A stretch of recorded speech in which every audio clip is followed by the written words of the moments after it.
This is Johnny Bluestar. Welcome to Threshold, a global media event. Is the universe just a random dance of atoms, or is it a manifestation of a supremely intelligent architect? Can its purpose, or our purpose here on Earth, be adequately assessed?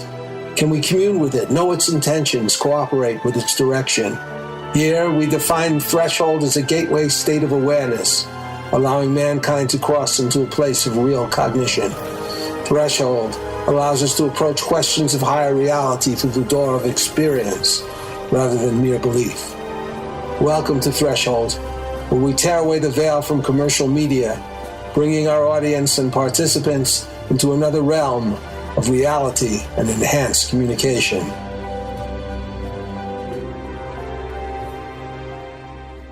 Welcome back to Threshold Radio. This is Johnny Bluestar. We're back with Patty Greer, filmmaker, singer-songwriter, and intrepid explorer of crop circles. In the last hour, we promised you we would talk about the science behind crop circles. We're not talking here about conventional human science, although that clearly is part of our subject, but a technology that seamlessly transcends our ordinary understanding of time, space, and energy, allowing these complex patterns to be constructed in a matter of minutes with meanings that take effect and patience and often special knowledge to decipher. But in Patty's case, unlocking the door to the science was preceded by a somewhat strange event.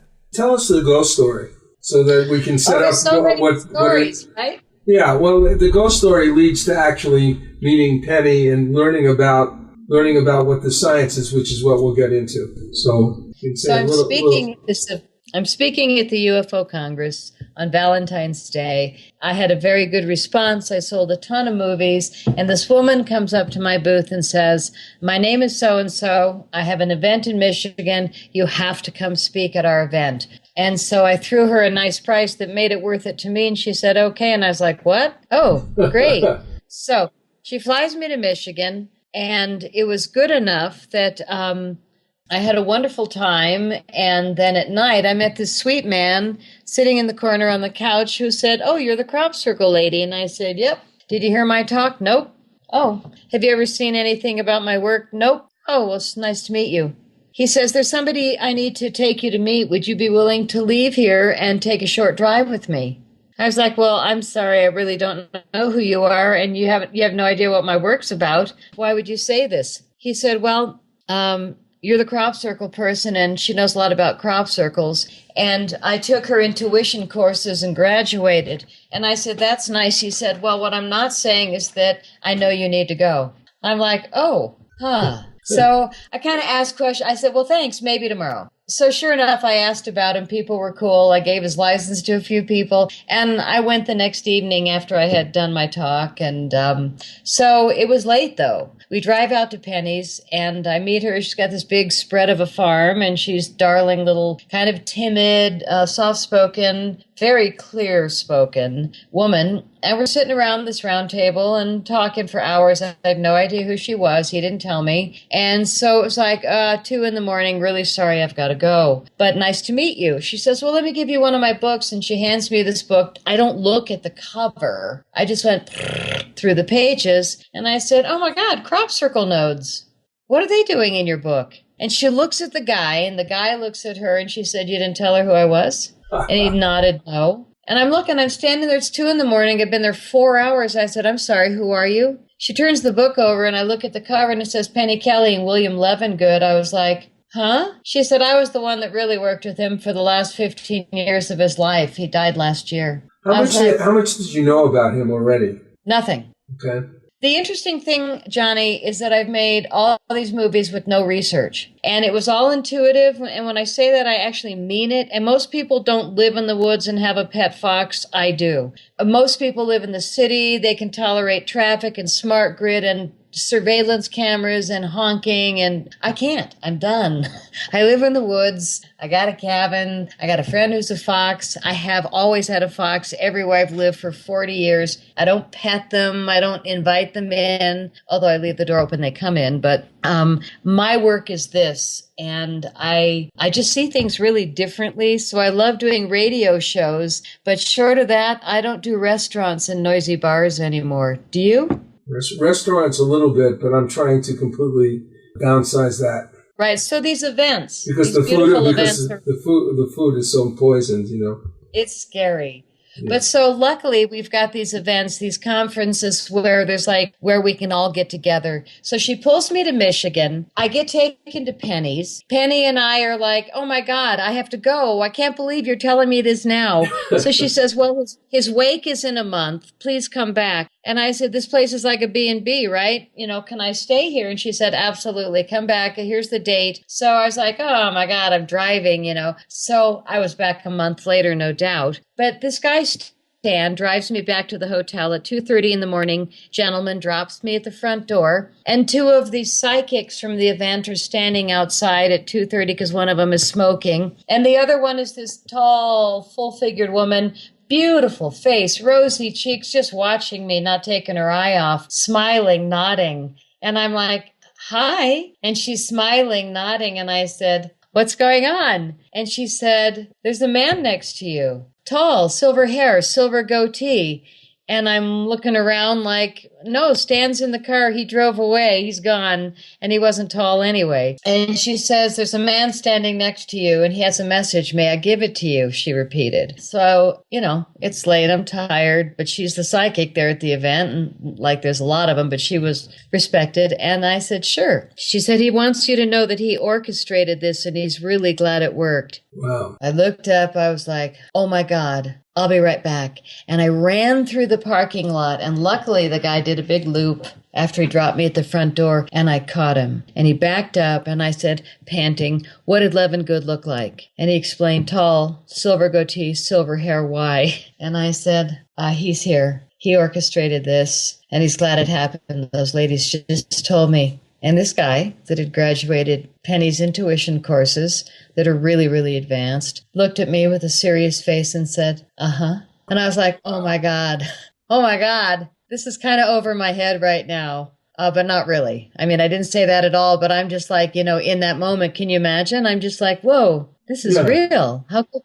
Whoa, So anyway, I come back to the farm a month later. The first night I lay down in the bed at her B&B. I got a nice room, a little bathroom, and I'm just about to go to sleep, and it wasn't in my sleep. It wasn't a dream. I see Levingood walk through the door right up to my bed, which I showed in the movie, like a ghost. I never used the word ghost. It's interesting. I use the word hologram because I think of his complete plasmic field. He's just a lot less dense. Okay. And that's how I'm looking at everything now as density. But he walked through the door. He came right up to me in the bed, looked at me and said, I did orchestrate this. I'm glad you're here. And that's how I met William Levingood. Now, one thing about this man who's a scientist who Penny worked with is that he also, just like you, seems to have been guided. We'll go into some of the details of his experiments, but at one point, he was about to throw out a very important set of seeds that would lead to a tremendously important discovery. And he heard a little voice said, don't throw them out. And so Penny says in the movie, he was affected by this little voice, this guidance he got, and also through his dreams. So I think in a sense, he was perhaps directed by the same forces that have been directing you. Do you think so? And the same ones directing you, Johnny. I believe so.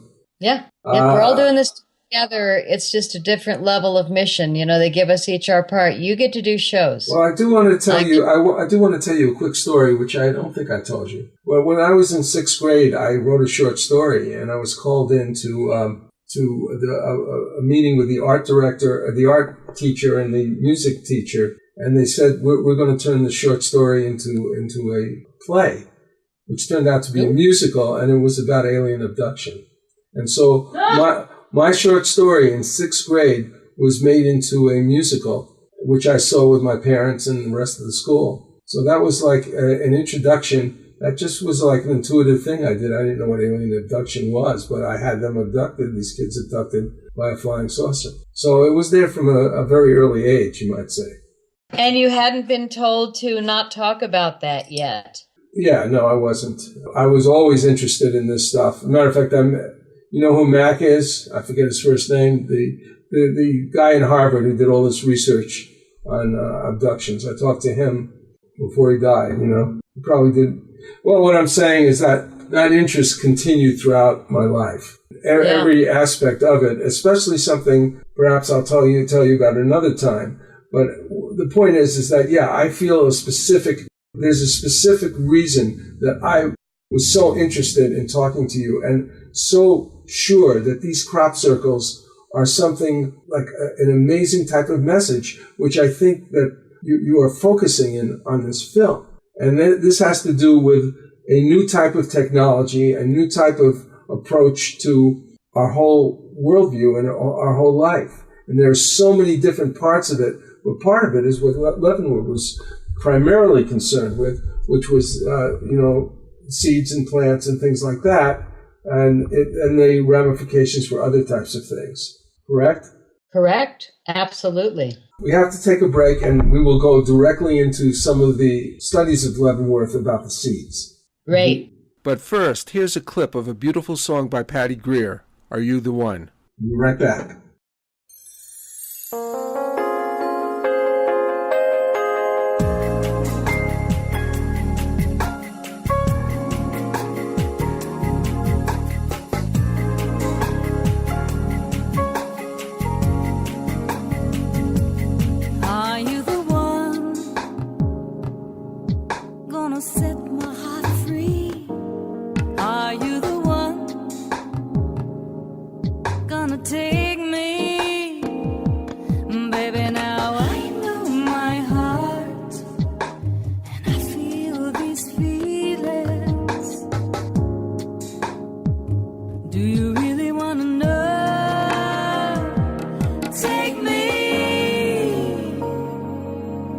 Take me deep into your heart.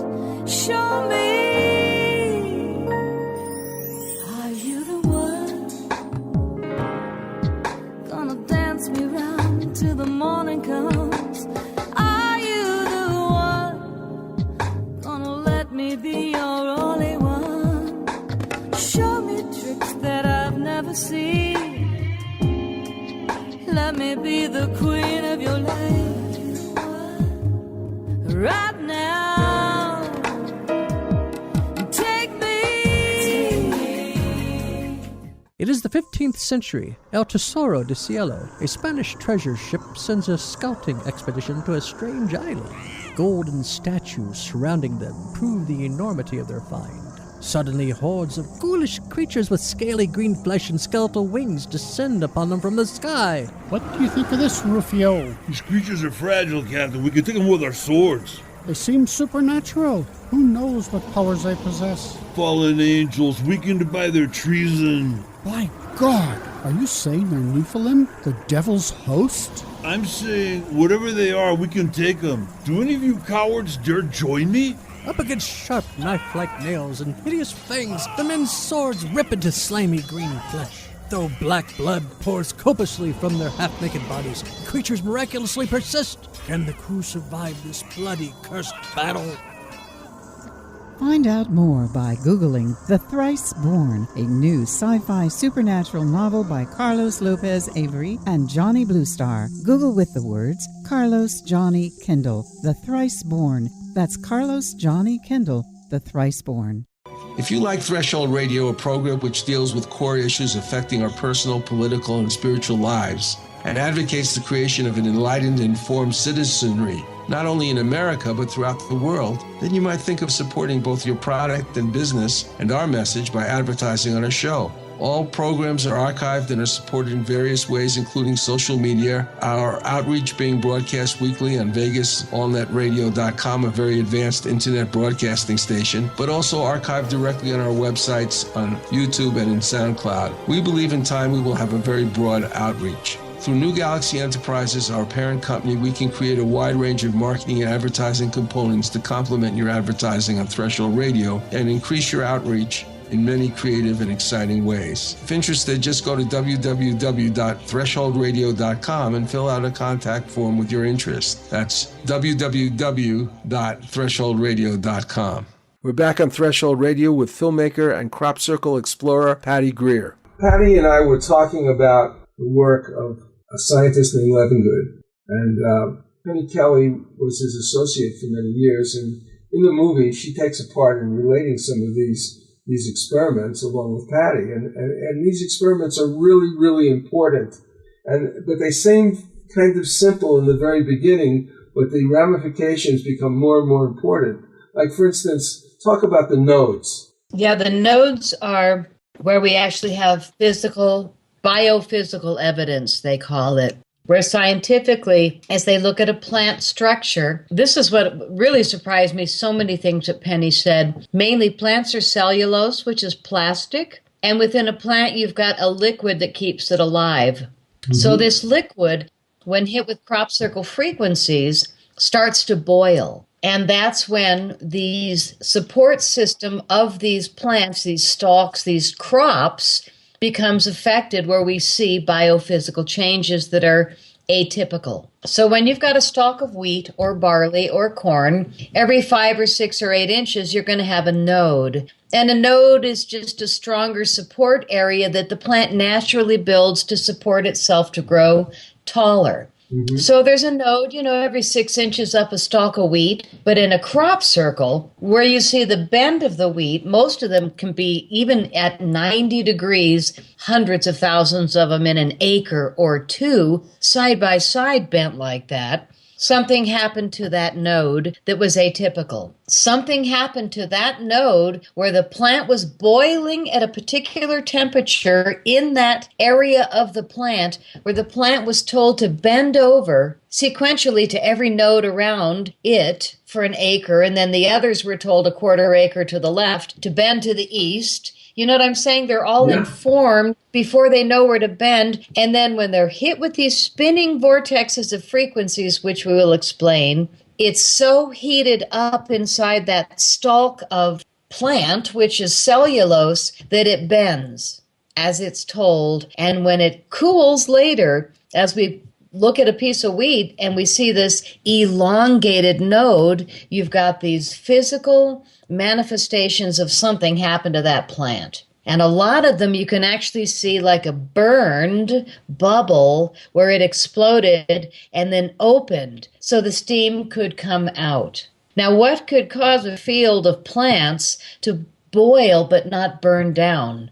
And this happens so specifically, so just this tiny node, because the place where the plant bends is very dramatic and obvious. So it's like guiding that. But what happens to the area that's kind of level beneath these structures that are bent? Sometimes we find little bits of metal material.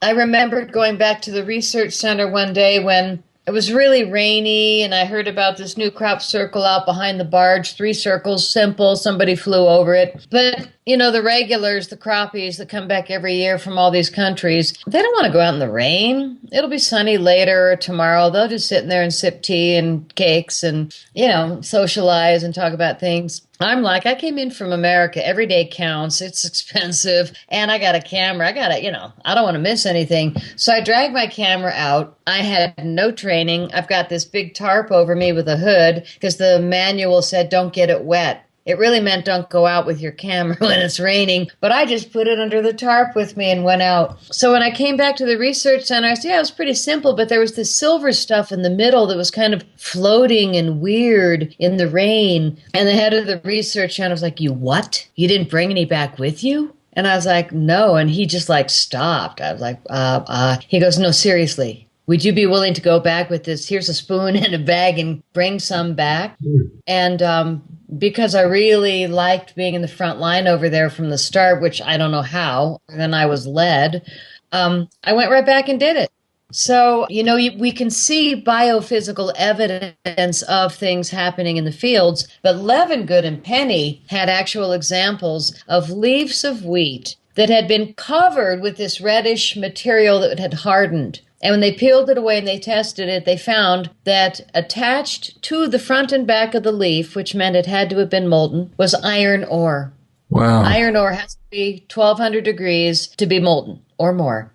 How does 1,200 degrees of liquid molten metal fly through a field of wheat and not burn it down? Again, That is really interesting. They experimented experimented with magnets. They experimented with living plants and magnets, and they were trying to figure out a whole lot of things about plants and how they grow and what affects them. And when they got all these crop circle samples with these blown nodes, exploded nodes, bubbles, elongated nodes where they're actually stretched out, like some of them were even up to an inch stretched out. I mean, like what kind of energy could pull those nodes? 10,000 of them perfectly and bend them to the east or the north or the south. You know, it is such a miracle to be in them and see how obedient the crop was, is a polite way to say it. And the first moment you walk into a crop circle, what you see is this beautiful one motion of swirl from the center down. And these beautiful, clean walls of standing crop that are just respecting this formation of this swirled circle of wheat. Oh, it's beautiful. Another phenomena related to this, which shows the precision of this architecture, is the appearance of a single row of cell row pits, tiny openings at the bottom of leaves, generally called stoma, which are apparently very selectively permanently opened. They're very, very small. These cell pits are made, according to your movie and Penny, absorb the dew for the leaf. I understand the phenomena, which is that instead of just opening and closing, now these things become permanently open for some reason. Well, what's the reason for it? Well, they got struck with some frequency that left them in an atypical situation. And a lot of the plants react in different ways. This particular field, these particular plants, and I think as I am closing my eyes thinking it was green, it was corn, I think, which is really hard to lay down. That's a thick, hard plant. But it's hit every kind of field differently. But when there's a message to be had, those fields go down and acquiesce without fail. And when I was starting to talk about the experiments, let's get to the results because this is the most important thing. Okay. And they experimented repeatedly with seeds that were hit with crop circle frequencies. They found that those seeds, if they treated them correctly, waited a few months till they regained their strength, again, through experiments repeated. They found that those seeds hit by crop circle frequencies were producing 30 to 400% more food and biofuel per seed. This is huge. And they produced up to 75% more nutrition per plant. So when you've got food that's been tainted by our system for all these years, once those companies are removed from existence any day, we are going to need to know these technologies to be able to bring back the food systems to an organic nature. And when we learn these technologies, it will take very, very little time to clean up everything. And that's what's so exciting about breakthrough energy and breakthrough technologies. Well, one of the things about that, exposing them to these crop circle energies, is that what Levengood did is that he took other seeds and he tried to replicate this experiment. This phenomena by exposing these seeds to an ion electron avalanche and then storing them for some time because that he found that they wouldn't immediately start to germinate. So I'm asking you if you believe that experiment is related to this crop circle. Are they trying to teach us technologies that we can use to do things like what you were just saying by actually kind of replicating and investigating how these technologies function with our own equipment, our own capacities, which we obviously may have done by using an electron avalanche, which who would have thought of that? What do you think? Right. Well, I don't think they're trying to show us anything. I think that they're just, they've been using it for eons of time, and they're just waiting for us to catch up, but they're not sitting holding their breath because they're not that interested in us. We're not that interesting anymore because we haven't risen to the evolutionary point where we move into what is possible. And what is possible is the realization that plasma is the basis of all matter, and that plasma will be soon at the base of our new energy system. And when you get a new energy source at the base of your society, you create a new society. Oil was at the base of the last one. Plasma will be at the base of the next. Okay, I'm going to challenge you to something, because you just said they were kind of indifferent to us. But why, and that they're not really sending messages for us to decode? That's what you kind of implied. No. No, okay. I didn't say that. Okay, well, let me understand it. You said that they were indifferent to us, and they were just sort of setting out things for us, but not really expecting us to do something with the information they gave us. I guess that didn't come out right. What I meant is we've been sitting pretty stagnant for a long time, considering they've been giving us this information for a long time. And I want to go further to say that the they, who's they? That's what we have to get down to. Who is they? Exactly. In quotes, because who's making crop circles, I think, is the biggest question of all time. Okay, we hear about Doug and Dave, those two human guys. The old guys went to a bar, came out with boards and ropes. They made a crop circle. Wow, awesome. Oh, no, wait. They made all of them that summer. Oh, really? Well, that's really cool. How old are they? 50s? 40s? Okay, that's really cool. So one particular night they made 3. One particular night they made 1. But did they also make the ones in Italy and Argentina that night? Did they also make the ones in Belgium and Holland that night? And if they did, awesome. They're ET anyway, so why are we doing this? Well, I'll tell you what, and we're going to take a break now, and in just a minute we will be back and find out something about who really built these crop circles. We now bring you a song with Zave Nathan from Zave Music called Believe. I know where to start. Stay strong and keep loving our hearts. And we mustn't forsake or forget who we are, as our future and past are written in the stars. Every day of our life we should pray to the sky. We are one, we are love, you and I. Believe.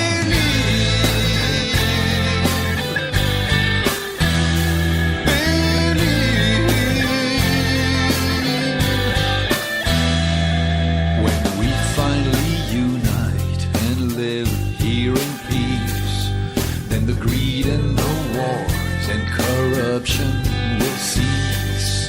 But we will see much loss, and for that we will grieve. In the end it is love we'll receive, and we mustn't forsake. The following is from West Side Warrior, the memoir of Ray Boylan, a Korean War veteran and crime fighter. He was there fighting in the world's coldest battlefield when the Chinese communists invaded. Desperate squad members ran past our foxhole yelling, "Get the hell out of here, there's too many of them!" Again we saw the Chinese soldiers charging in with opium-induced mindlessness, oblivious of our bullets. Again we heard the bugles and whistles. Climbing out of our foxhole, Bob dropped 2 hand grenades behind us, and I threw one over my shoulder. Bullets whizzing by our heads, Bob and I became bolts of lightning flashing across the mountainside. Like a hideous film, desperate scenes like this played out on the Tokong Pass for 3 days. Sometimes I played in the scene. Sometimes I could only watch and wonder if it were real, or if I'd be suddenly jolted out of my trance by an RKO usher saying, "Hey, did you kids sneak in here?" To acquire this book, Google westsidewarrior.boylan.kindle. Boylan is spelled Boylan. That's West Side Warrior, Boylan, Kindle.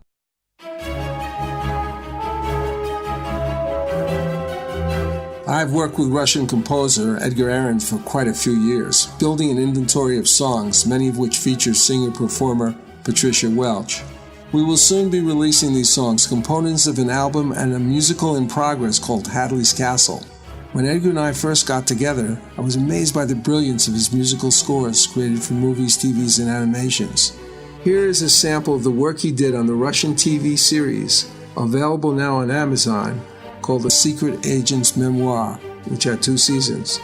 This score is called Escape and was created for the first season.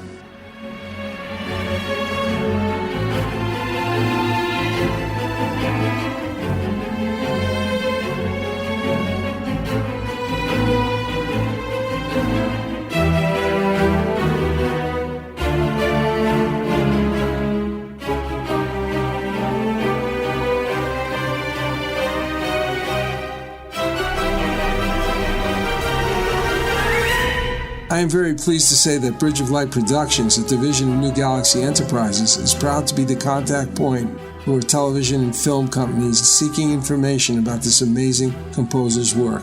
If you're in the entertainment business and wish to know more, contact me at johnnybluestar@gmail.com. That's johnnybluestar@gmail.com.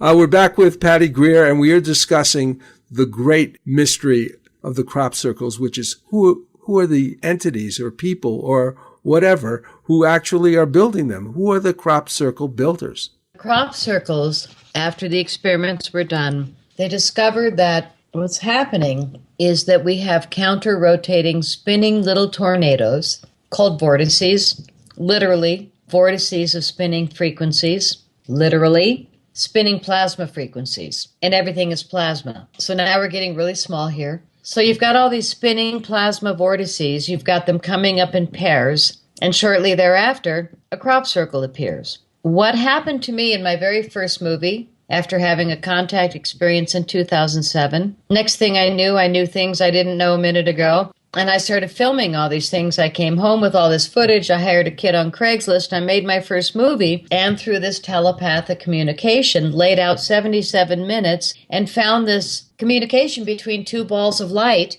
in the only famous footage in the world of plasma balls laying down a crop circle. It's called Oliver's Castle. 1996, two plasma balls of light were filmed laying a crop circle down in seconds. But because it was so amazing, the media had to get on it, get a team of people out there to say, oh yeah, they proved it was fake, and everybody went back to sleep. So they've ignored it all these years, which of course I expect. And now that I know years later that this is how it goes, I didn't know back then. So at the end of the summer, I'm interviewing these real crappies, Janet Osebard, Bert Janssen from the Netherlands, that are there year after year, laying in crop circles, silent, doing the same thing I do year after year, just like not there for the fame and glory, but there in the crop circles and really having communications where they're doing it for the right reasons is all I want to say. So they've been in a few of my movies, but they made this beautiful movie called Contact, and they gave me permission to use the Oliver's Castle footage. So I bring the footage home, stick it in my movie, and through telepathic communications, completely off the wall, this kid on Craigslist, editor, and I found these balls of light that made that crop circle. I said, reverse it. He said, why? I said, I don't know. Just do it. He reversed it. I'm watching. I said, slow it down. He said, how slow? And I said, I don't know, 30%. And it was like, ooh, where'd that come from? That was weird. And he did it, and I found this binary code communication between those two balls of light. It was a stunning moment where I went, oh my God, how did I do that? How did I say 30%? Yeah, I mean, this whole thing, I'm like tripping over my own feet going, huh? Wow.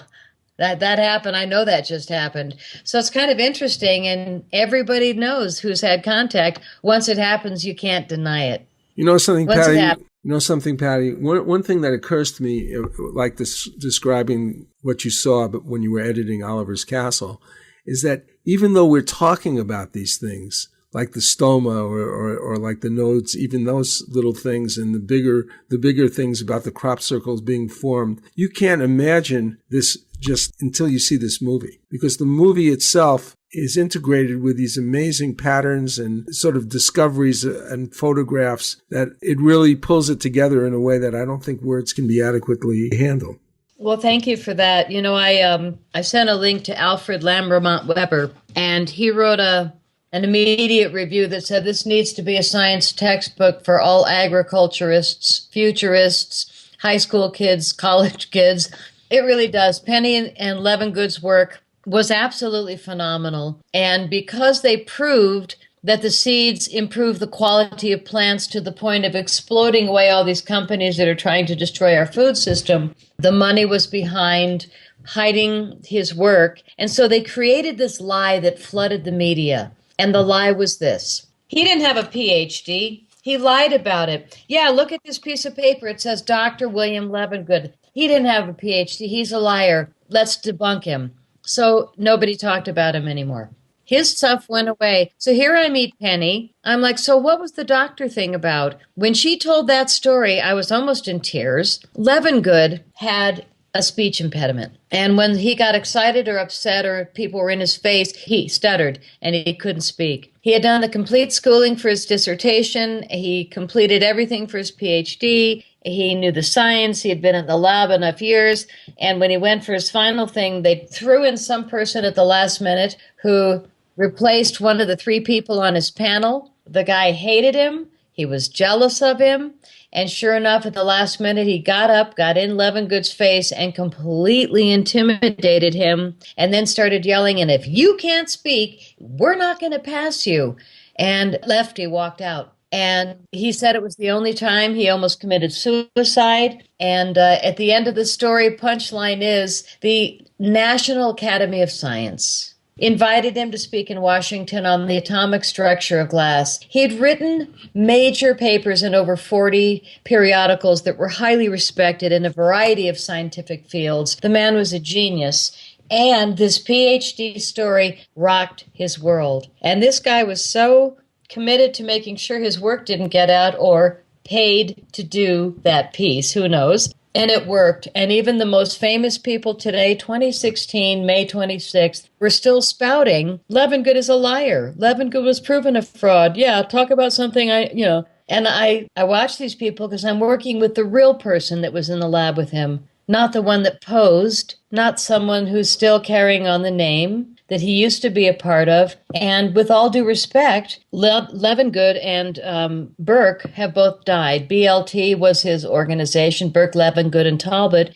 And Nancy Talbot has carried on. But Nancy and Levengood had it out before 2000. I think in 1998 or 9, Penny said they had it out and he would never work with her again. So for some reason, people think that she represents Lefty, and it was nothing of the kind.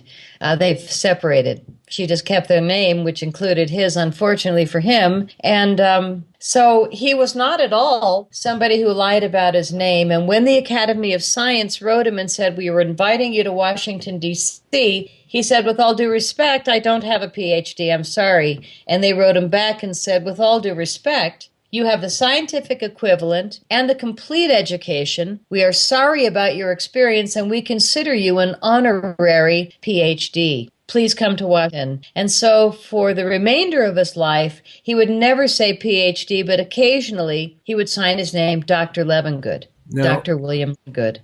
Well, it shows you the absolute genius and value of a person like that who is willing to persevere for so many years without being heard. And maybe it's a good thing to some extent, because Goethe said that the pursuit of this type of knowledge is an open secret. Everybody can get it, but not everybody wants it. And maybe it's really for the people who want it. Now, I would like to return to that question we were dealing with. Who are these crop circle builders, Patty? Are they extraterrestrials? Are they extra-dimensional? Do they come from a specific star system? Are these orbs that are coming from the ground, up from the ground, and building these things implanted by them as a kind of technology? Do they live underground, or do they come from the stars and then implant this technology? Those are questions that I have. My answers, and again, all I have is my perception, are yes, yes, yes, yes, yes, yes, and yes. Oh, well, thank you very much. All of the above and then some. So the punchline is that crop circles are messages that are coming from all of us. And I'm going to say it this way. These spinning plasma vortices coming out of the Earth, counter-rotating vortices, are intentional. When they come out of, almost every single one of them has been located over a ley line, which is a direct line between two sacred sites. So it's sitting in a place that has psi spiritual energy. 96 or 7% of the crop circles that have been documented up to, I think, 2006 or 7, were sitting over an aquifer of water. Almost all crop circles are sitting over water. So the epicenter is the epicenter of both of these things. The location between Stonehenge and the Avebury Stone Circle and Glastonbury, England, southern England, these long ley lines, the major ones of the planet, and southern Europe are the Michael and Mary lines, cross right in the middle of the Avebury Stone Circle, actually off to the side. literally, where they cross. But the Avery Stone Circle is sits over the center of 3 underground streams that meet. This area is a powerhouse. And this is where I would go and film the movies. So there are regular consistencies in all crop circle locations. They're sitting on a ley line. They're sitting over water. They come out of the earth in counter-rotating vortices. And there's more to the story. Sometimes there's a group of people sitting in the stone circle, which there were in 2014, I met them, and they're sitting there praying together with their technical team. And they're designers of a free energy device that have been working on this for years. And they're sitting in the Avery Stone Circle, holding hands, doing this meditation, saying, please give us a confirmation that our device is going to work. I met them a couple days later or the next day. I'm not sure how close it was. It's not even important what day it was, but their device, schematic, the shape, the design looks almost identical to a crop circle that showed up 3 hours away. And I was there with the camera crew, really excited, boring summer 2014, nothing was happening early in the season, and then bang, this gorgeous crop circle. Oh my God, great day. So I grab the crew, we get in the car, we haul ourselves 3 hours north to Dorset, England to film this beautiful crop circle. And I was taking Sasha Stone into his first crop circle ever. Great honor. I love the guy. So the picture was stunning. The pattern was really complicated and beautiful. And it was the QEG free energy device. It was their schematic. It was, perfect. So I walked into the formation first, like waiting for the hair to stand up, waiting for chills. Not a dang thing, Johnny. Nothing. I was like, oh no, tepid, no energy. No frequencies. I feel nothing. Don't say anything. Don't let your face drop. Just smile. And I look at Sasha. He's like, hey, I don't feel anything. And I'm like, gotta be honest. I don't either. So this long story gets us in the back of the circle. We sit down, we film, and I said, well, we're sitting over the largest salt aquifer, and there's a ley line there, and there's a sacred site up there, and here we are in the middle of it, and God, everything looks good, but I don't feel a thing. And these 5 ladies are sitting on the edge of the crop circle, smiling, watching us, and finally we shut the cameras off, and I said, is there anything you ladies would like to say? And the beautiful woman with the long silver braid says, yeah. Turn the camera on. I got something to tell you. And I was like, ooh, cocky. I like it. So we turned the camera on her and she said, this is our crop circle. And she held up a photo of the crop circle from the air, which I had just seen, and a picture of their device, the QEG, Quantum Energy Generator, free energy device. And I went, I don't feel anything. There's no electromagnetic energy. But this is a real friggin' crop circle. Okay, punchline. Yeah, humans create crop circles with intention. Okay, so that's story 1. I get goosebumps and chills. That's story 2, which means there's something non-human going on here, unless I'm standing with my finger in a plug, which I don't think so, in the middle of a farm field. So we've got all these different frequencies spinning together. You've got ion avalanche electron energies spinning. You've got electromagnetic fields spinning. You've got all these different frequencies of ET. If, in fact, they're part of this formation, I usually can tell on a physical level by the chills, the goosebumps, the hair standing up. On the other hand, if I don't, now I know differently. So what if humans made it with boards and ropes because they had a dream last night like I do when I make movies? I realize even they are part of this. If the message needed to be delivered and it came through humanity. So, wait a minute, they're all coming through water, through an aquifer? Well, the water's part of this too. So the punchline is, yeah, we've got ETs. Yeah, we've got human consciousness. Yeah, we've got the frequencies of water, and they begin in the earth. And we're not saying the Anunnaki or this being or that race in the earth. We're saying the earth, Gaia, source, the mother, the earth, not beings or creatures. The earth is spinning these messages when she has the message from humans and or ETs or all of us together saying no more war. In 2014, we had a fission circle like a spiral, but it turned out to be Morse code that said no more war. And wrapped around it were 2 crop circles of opposing black-white and then white-black, and they were both pieces of a weapon called a star extractor, which is pull the friggin' bullets out. And if we'd start listening to the messages of these crop circles, we would evolve as a species and to ultimately realize they're coming out of the earth in counter-rotating vortices. Some of them involve human spinning vortices, human conscious thought. Some of them involve ETs. Perhaps they're flying over, they need to drop a star map for some friends. Yeah, they'll point it over there so that the next bunch of ships flying over will get the message and go, oh, good, that one's for us.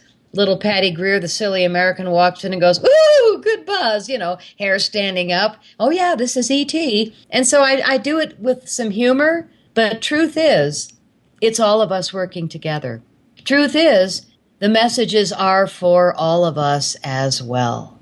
The earth gets to speak. The water gets to get the frequencies of the messages as they're spinning from the mother. So it goes out to all the oceans, all the water. These frequencies explode in their sacred geometries out into form because we're all plasma. Plasma communicates. Plasma is conscious, and the flow is happening. These messages are getting out to the water, to the earth, to the ETs, and to many human conscious beings. So crop circle messages ultimately are all saying the same thing in different forms. And the messages ultimately are peace, unity. And our job is to get everybody to be looking at these messages and to wake up to what they're saying. Peace, ultimately. Peace, unity. Okay, Patty, I want to just thank you for being here. Tell us how to contact you to look at these wonderful new films, and particularly the one we've been talking about, Crop Circle Diaries, and the other one that's very recent, Women of Today, but also to see the marvelous compendium of your work. Well, thank you. I do have 8 movies available. You can stream 7 of them. You can buy DVDs to all 8. I've done collection sets where I stick them all together in one box for half price. It doesn't have the 2 new movies, but the interesting thing, I was starting to tell the story about Women of Today, and then we took a left and went off into some other story, which, God, ufology, it's an endless matrix of interesting moments. But I took my camera to Contact in the Desert. I met that girl with the orb photos, right? Yeah. She's showing me so many on her phone that I'm just like, oh my God, stop the clock. You are really having contact. And she says, yeah, well, my husband and I both speak Syrian, Andromedan, and one other, Arcturian. And then I looked up and looked at her and I went, oh my God, you're hybrid, aren't you? And she said, yes, I am. Whoa. And in that moment, I said, oh my God, you're why I brought the camera.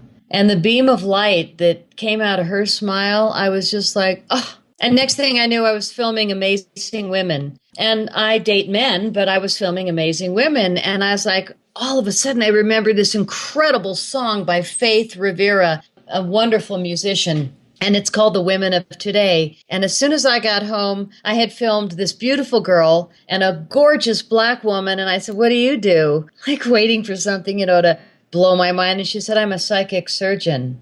Oh. I was like, how good are you? And she said, good. I was like, oh my God, can you be here tomorrow at noon in 104-degree weather and let me film you? Yes, I'll be here. It's like, this is too easy. And even though I was like, do a women's movie, no UFO. I was like, oh God, I love Barbara Lamb, with her 2,000 regressions of ET people. So I interviewed Barbara Lamb and just in case. So I get home and all of a sudden everywhere I go, I'm like, picking women. I'm at Whole Foods picking women. Excuse me. I'm not coming on to you. I'm making a movie. Do you do some kind of interesting work in the ethers? And are you helping the planet? That was me interviewing.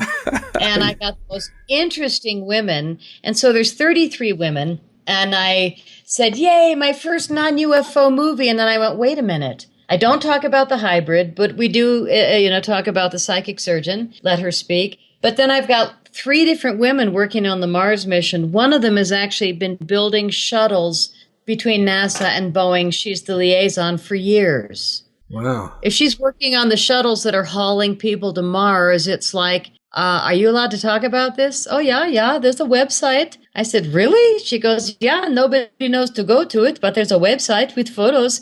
Can I use those photos in your interview? Yeah, no problem. She sends me the photos. So I've got Laura Eisenhower going. I turned down the Mars mission because of the secrecy. If I can't talk about it, I'm not supporting it. And then the girl building the ships, and then Tanya Madenford, who wouldn't even speak. She produced the movie Packing for Mars. I think half of her already left. She's just lovely. So all these other women doing amazing things to save the planet is the women of today. And I'm very proud of it. And because I finally said, oh, uncle, I guess it is have some UFO elements. Once Barbara Lamb did her, yes, I've regressed many people having contact. In comes Patty Greer going, hi, I'm the contactee.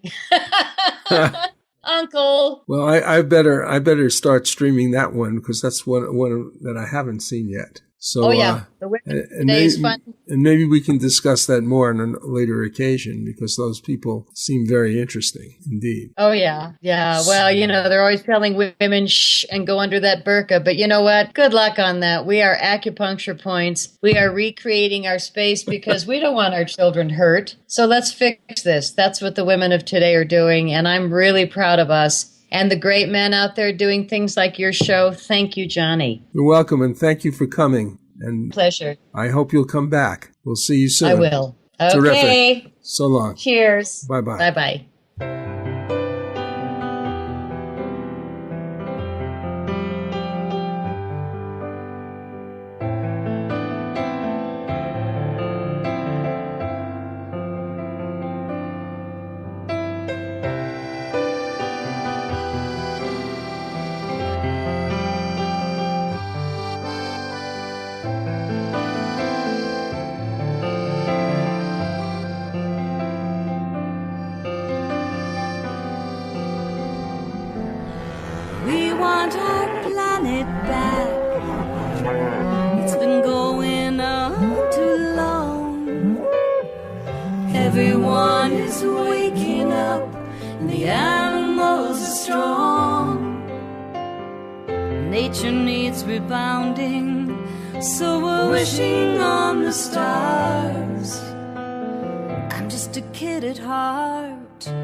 Let's do it differently.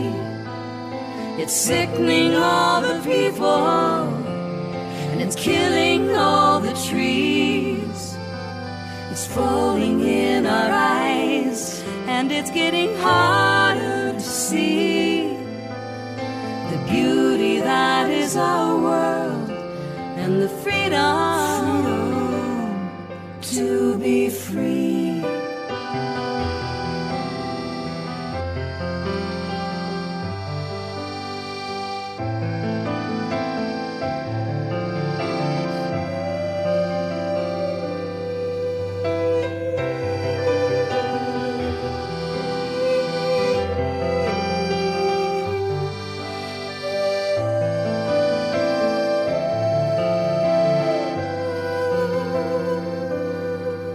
It's landing in the water.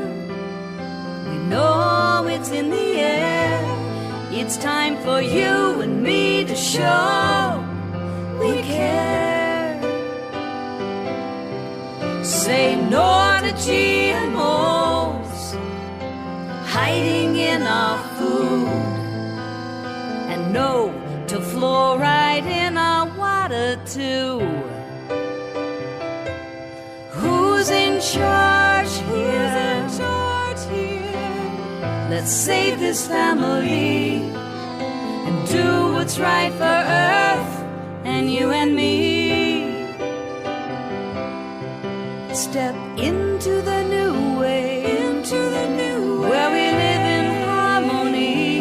No more war, no more fracking. We are free.